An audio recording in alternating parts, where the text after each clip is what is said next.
আসসালামু আলাইকুম রহমতুল্লাহি ওয়া বারাকাতুহু। পূর্বের ন্যায় আমরাও আজও একটা গণিতের একটা ধাঁধা বা গণিতের একটা গেমস নিয়ে হাজির হয়েছি।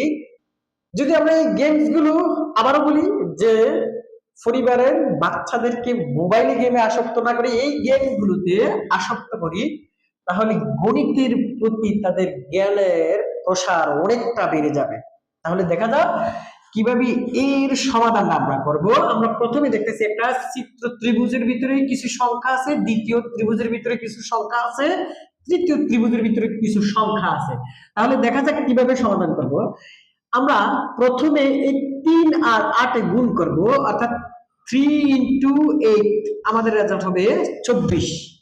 আর এই 24 সংখ্যাটা আমরা 30 থেকে বিয়োগ করব, বিয়োগ করলে আমাদের রেজাল্ট হবে 6, অর্থাৎ এখানে 6 হয়েছে।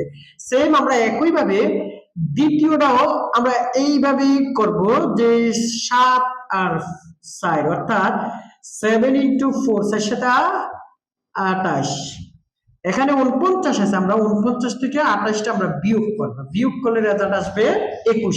তৃতীয়টা এই একই ভাবে তৃতীয়টার রেজাল্টটা আমাদের এখানে কত হবে তা কমেন্ট বক্সে জানিয়ে দিবেন।